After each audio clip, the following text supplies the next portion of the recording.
წხვილი ხალხნო ნუ გააბრალებთ ამ საძაგლებს 9 თვის ბავშვი მოკლეს გესმით თქვენ საქართველო გაიხვიძე ნუ დადგებით ამ ხეცების გვერდით მიხედეთ ბიჭო თქვენ იმ ლამაზ ოცნება დაი ოცნებით ეს ოცნება არ არის მაღანა რო გდება ჯარს რომ ეძებდა მაღანა რო გდება ეს ოცნება აღარ არის არ ვიცი გაგიკვირდებათ თუ არა მაგრამ ბათუმში ოცნების ქალაქში ორი ბავშვის სიკვდილის ადგილას მანანა ბერიკაშვილისნაირი ემოციური მაჟორიტარების დიდი კონცენტრაცია არ ყოფილა ახლა სხვა დროა სხვა ვითარება სხვანაირი ფიქრია საჭირო არანაირად აღარც გვიკავშირდებიან აღარც ვიცი ხვანან გამონძიებლები ხვანან ადვოკატები საერთოდ ჩაფარცხეს და დადეს თაროზე 9 თვის ბავშვის ტრაგედიაზე აპელირებით ხელისუფლებაში მოსული ქართული ოცნების მმართველობის პერიოდში ბავშვების სიკვდილი უბრალო სტატისტიკად იქცა პასუხისმგებლობას და გულგრილობას შეწირული არც ერთი არასრულწლოვანი სიკვდილზე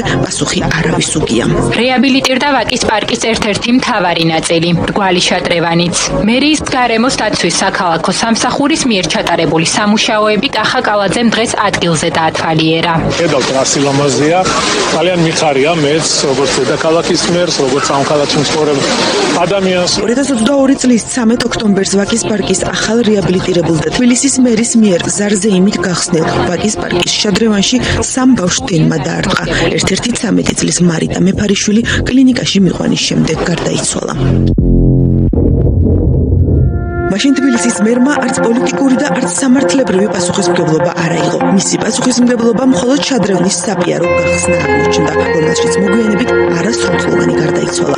ოცნების ხელისუფლებამ არათუ პასუხისმგებლობა აიღო მომხდარში მშობლები დაადანაშაულა. და არასრულწლოვან ბავშვს უნდა ყავდეს ახლა მეთვალყურე რომ არ მოხდეს იმ ადგილას მისი ჩასვლა, სადაც მიმდინარეობს რეკონსტრუქცია. ბუნებრივია შეიძლება მსგავსი რაღაცა ტექნიკური შეფერხებები იყოს და ადამიანის ჯანმრთელობა გამოიწვიოს დაზიანება არა მხოლოდ ბავშვის, არამედ ნებისმიერი მოზარდის, ამაზე ახლა რამე პასუხისმგებლობას თხოვ ვის და ამას მეკითხები სერიოზულად? მოგვიანებით ეს კაცი განათლების მინისტრი გახდა. სტატისტიკის ნაწილი გახდა რიყის დოქებთან წყლით და მიწით სავსე ორმოში ჩავარდნილი მეათე კლასელი ბიჭი. მერიამ თქვა, რომ ტრაგედიის ადგილი კერძო ტერიტორია იყო. პასუხისმგებლობიდან გასაქცევად მიზეზი სულ მოიძებნება, თუმცა მთავარია მშვიდობა. მნიშვნელოვანი რომ ყველა მშვიდობა შევინარჩუნოთ.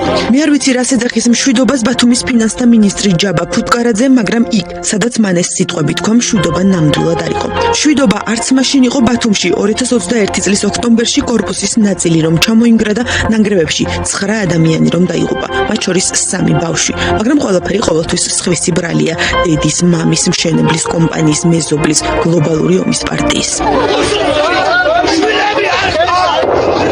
თქვენ თვითონ ხედავთ შემოღების ტერიტორიას? არა ხო? ლენტი ბავშვი რომ მოგდა მაშინ შემოღების ლენტი. მშვიდობის მოყვარულმა ფუტკარაძემ ისიც თქვა, ოცნების ქალაქში მშენებლობა არ ჰქონდა დაწყებულიო.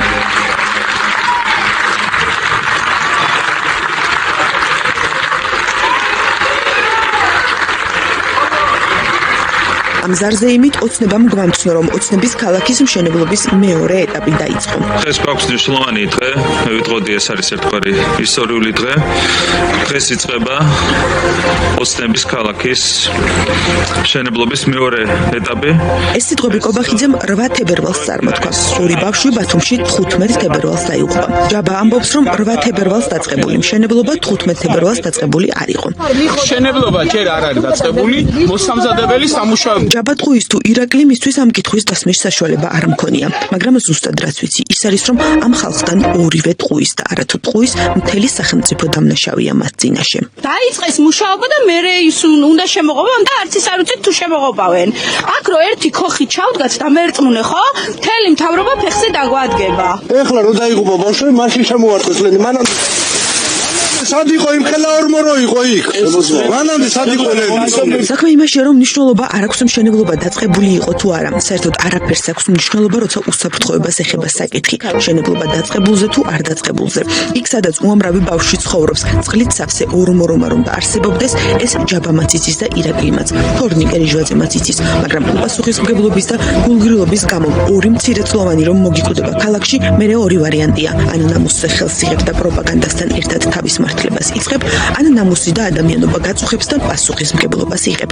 ნამუსთან კი ქოცები დიდი ხნის წინ გარიგდნენ. ისე კი ტერიტორია, სადაც ტრაგედია მოხდა, ეკონომიკის სამინისტროს ეკუთვნის, მათზე მეთვალყურეობა მუნიციპალური სამსახურების მოვალეობაა, მაგრამ არ ეცალათ, რადგან იმას აკონტროლებდნენ, რომ ზიამაღლობას კედელზე პოსტერი არ გაეკრა. პოსტერის გაგურის გამო დააკავეს კიდეც ერთხელ, სანამ მეორედ სისხლის სამართლის წესით დაიჭერდნენ. ბატონ დავით, რამდენად არის კავშირში მიმდებარე ტერიტორია იმ სამშენებლო სამუშაოებთან, რომელსაც ახორციელებს ახლა კომპანია ანაგი და რომელიც უკავშირდება ოცნების ქალაქის მეორე ეტაპის მშენებლობას? ეს ლოკაცია, სადაც ეს შემთხვევა მოხდა, ფარგლებს სამშენებლო მოედნის თითოეულ ფარგლებს მდებარეობს. ჩვენ არანაირი შემხებლობა არ გვაქვს ამ ადგილთან, არც სამუშაოები გვიწარმოებია და სამშენებლო ტერიტორიის ფარგლებს გარეთ არის, არანაირი კავშირი არ აქვს. არანაირი კავშირში არ არის. აი ჩვენი კომპანიასთან ყურეთ, ჩვენ ეხლა შევედით, მანდა ეხლა დაიწყო, სამუშაოები არ დაწყებულა ფაქტობრივად, ამ ტექნიკა არის მობილიზებული და ეს ტერიტორია საერთოდ ჩვენს ლოკაციასთან ახლოს არ არის, კვეთაში არის. მოშორებით სხვაგან მდებარეობს. გასაგებია, პრინციპში ამ შემთხვევაში უკვე ყველა კითხვაზე არის პასუხი გაცემული თქვენი მხრიდან. პროპაგანდამ იმავე ღამეს გამოაცხადა, რომ ყველა კითხვაზე პასუხი გაცემულია. პროპაგანდამ მეორე დღეს გარდაცვლილი ბავშვის ბაბუას ათქმევინა, რომ იმის გაჭირვება არ ჰქონდათ ბავშვს ჯართი შეეგროვებინა. პროპაგანდამ მთელი ღამე პირდაპირ ეთერების ქვეშ წერა, თუ რა უნდათ ბავშვებს შუაღამისას გარეთ მარტო.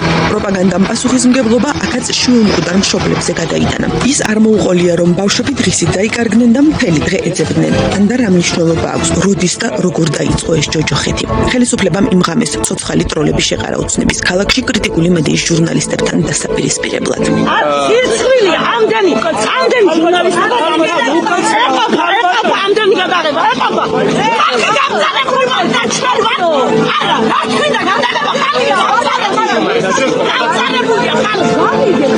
თუ ოცნების ქალაქში ნამყოფი არ ხართ, ვერასდროს ჩაწვდებით იქ მცხოვრები ადამიანების ჯოჯოხეთურ ყოფას, იქ მცხოვრები მცირეწლოვნების აუტანელ მდგომარეობას, რომლებსაც ბავშვობა არ აქვთ. 12 წელია ადგილობრივი ხელისუფლება ამ ადამიანებს წინა საარჩევნოდ დაპირებებით კვებავს. 12 წელია ოცნება ამ ადამიანებს ხმებს შეუსრულებელ დაპირებებში უცვლის. 12 წელია ხალხი ელოდება.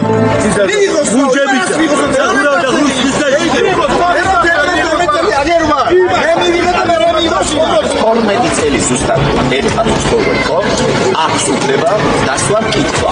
სად არის ის განაპირები ხელისუფლების, სამართლიანობის და თანასწორობის პრინციპი? ამ 12 წლის თავზე როგორც იქნა რამდენიმე კორპუსის დასრულება მოხერხდა, თუმცა ოცნების ქალაქში მცხოვრები ადამიანების თითქმის სრულმა უმრავლესობამ ვერ გაიგო, ვინ რა პრინციპით მიიღო ახალ კორპუსებში ბინა. დასრულებული ბინები დაპირისპირების საბაბი გახდა. ადამიანები ყვებოდნენ, რომ რიგითობა პოლიტიკური შეხედულებების მიხედვით გადანაწილდა და არასაჭიროებებისა და დადგენილი კრიტერიუმების მიხედვით. ვინცაც რომ ორ-ორი მანქანები ყავან ეს ზოებში, რამდენი ვიცი, ორ-ორი პროზა აღარ მინდა დასახელებ, ორ-ორი მანქანები ყავან აქ, მერე ეტაჟი ევრორომეტი სახლები ქონე ფართეები და აწეს და იმათი მიცეს. ისინი რა მეორე ეტაპამდე ვერ გაკაჩავდეთ? მე რომ მართლა რომ მიჭირდა, მე ისა რა არ მომაქცია ყურადღება. აი იმხელა უშედეგო და აი ისე უღმერთოდ იქცევია. ყაზახს მთავრობაში ნაცნობები ყავან, ისეთებს მიცეს. გაძვინდება წყალი შემოვიდეს სახში. მაღლა ამოდის წყალი. რო გაძვინდება. იმ წყალში და იმაში ძინავთ ბავშვებს.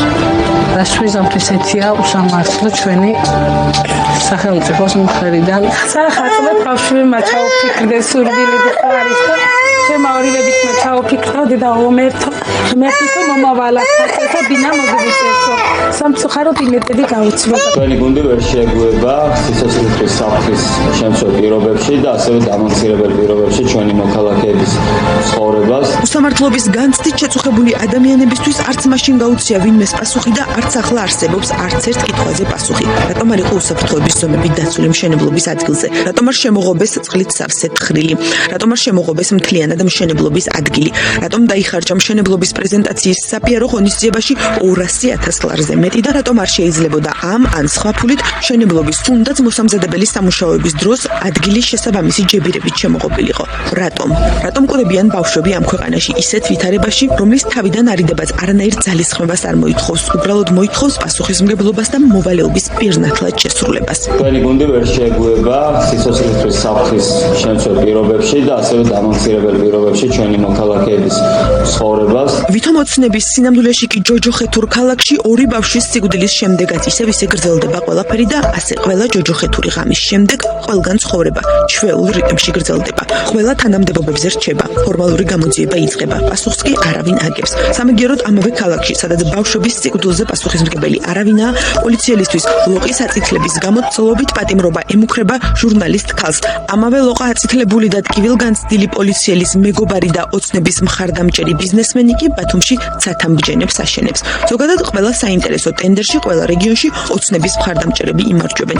ალბათ უბრალოდ დამთხევაა. მე ეს მხარდამჭერები მილიონობით ლარს ქართულ ოცნებას სწირავენ. ესეც კიდევ ერთი დამთხევა. აჭარაში გადავადებულ ვერ დასრულებულ და გაძვირებულ ინფრასტრუქტურულ პროექტებზე ბევრი სიუჟეტი მაქვს მომზადებული და თავიდან აღარ მოვყვები. კორუფციის ეჭვებთან დაკავშირებით თორნიკა რიჟვაძესა და კახა კალაძეს დიდი მარათონი აქვთ მოწყობილი, რომელი იგებს ეს ცოტა მოგვიანებით გაირკვევა, როცა სამართლიანი სასამართლო ამ ქვეყანაში შესაბამისად განიხილავს ყველა სისხლის სამართლის საქმეს. ყველა პროექტი აბსოლუტურად იმ დადგენილი ვადებით მიმდინარეობს, რომელიც ჩვენ ინვესტორთან ერთად შევთავაზეთ. ამ ქვეყანაში უსაფრთხოების დაუცველ ნორმებს თუ გადაურჩი ცოცხალი, გარდაცვლილ ბავშვებზე დარდი მოგკლავს. ამასაც თუ გადაურჩი, იმაზე დარჩი უნდა გალიო ცხოვრება, ვინ იქნება შემდეგი და როდის მოვა ეს ყველაფერი შენამდე. სამაგიეროდ მშვიდობაა. მერე რა რომ ქუჩაში ხალხს ისევ სცემენ და აპატიმრებენ და დღეში ათასობით ლარის ჯარიმას უწევენ. მერე რა რომ სიტყვის თავისუფლებას ზღუდავენ. მერე რა რომ შესაძლოა ხვალზე ყველა სამშობლოს ღალატის გამო გაგვასამართლონ. თუ ჩვენი ნათქვამის სიტყვა ან ნაკეთების საქმე არ მოეწონებათ. მერე რა თუ რუსეთში ვართ. მერე რა რომ ვარკეთილის ჭერი ისევ გაურემონტებელია. მერე რა თუ ხალხს ისევ შია, ასები იზრდება და ემიგრაციაში უფრო მეტი ადამიანი მიდის. მერე რა რომ ბავშვები იხოცებიან. თავარია იმ კაცმა საკუთარი ნახატები მშვიდობით დააბინავა. თავარია ყველა მაღალჩინოსნის შვილი მშვიდად გაფრინდება ევროპაში ან ამერიკაში სასწავლებლად. ზოგი ჩარტერით, ზოგიც ბიზნეს კლასით. მერე რა რომ ღირსებით ევროპისკენ კი არა, მშვიდობით სიკვდილისკენ მივდივართ. ნუ იქნებით ღარიბები, ნუ ჩაცვივდებით თხრილებში, იყავით ქოცები, მაგრამ ვაი რომ უყურადღებოდ და უპასუხისმგებლოდ მიტოვებულმა სახიფათო გარემომ თუ თხრილმა ქოცის და ნაცის გარჩევა არ იცის. და რომ ეძებდა ბაღანა რომ ხდება, ეს ოცნება აღარ არის.